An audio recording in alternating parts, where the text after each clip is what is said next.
Hey y'all, so for my activity, I chose to focus on rhyming, and the book I read was One Fish, Two Fish, Red Fish, Blue Fish by Dr. Seuss.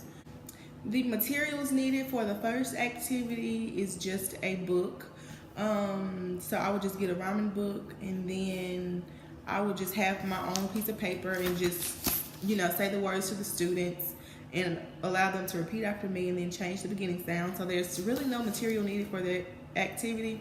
For the second activity, the only thing that will be needed is I would bring in a box and then cut out like pictures or print pictures that rhyme. And I would print out, enough so that each student has a turn. So the only materials needed for that would be a box and pictures. And so for the first part of the lesson, I would start by reading the book.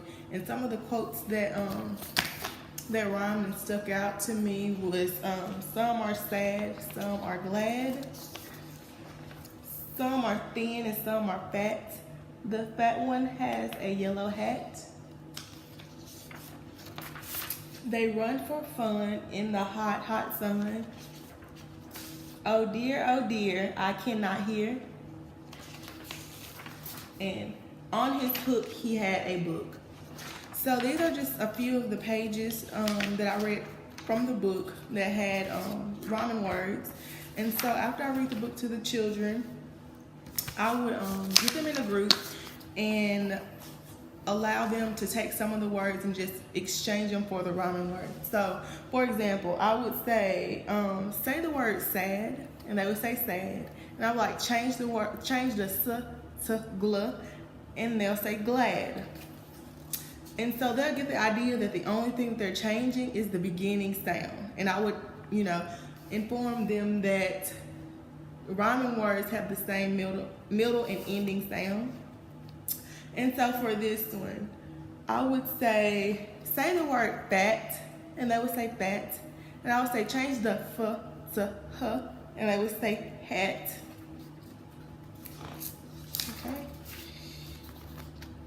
Okay. I would say the word fun. They would say fun. I would say change the f to r, and they would say run. And then I would say the word run.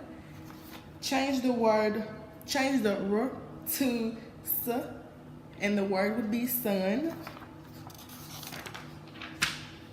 And this one is okay. I would be like, say the word deer. They would say deer. And I would say change the d to h, and so they would say here. And the last one, say the word hook. They would say hook. Change the h to b, and they would get book. And so basically by me saying the word first, they could, for those who aren't advanced readers, they could repeat after me and hear the words and, just change the beginning sound of the word, just change like the beginning letter. And so for the students who are more advanced, I would just allow them to, for example,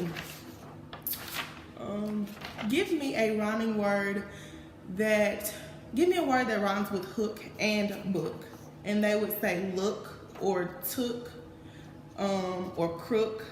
And so that would be for like the more advanced students, or even for like the ones who are, struggling with rhyming words. I would just have them look at these letters like sad and glad and show them that the middle and ending sound does not change. And yeah, so that's pretty much it for this activity. There's also an extra activity where I would put a bunch of pictures. I'll cut out some pictures and put it in a box, and I would set my students in a circle and say, in this box I have a cat, and I'll hold up the picture of a cat, and I will allow another student to come and find another word that rhymes with the word cat and get it out of the box. So he could say, in this box I have a hat, and hold up a picture of a hat. And so this will just help the kids to become more familiar with what rhyming words are. The student would say, in this box I have a pen, and then the next student could say, in this box there is a hen. And so I would just put enough pictures in the box so that each student could have a turn going around the circle and saying rhyming words, that correlates with what the student beside them had just said. And lastly, to close the lesson, I would just, reiterate what rhyming words were, and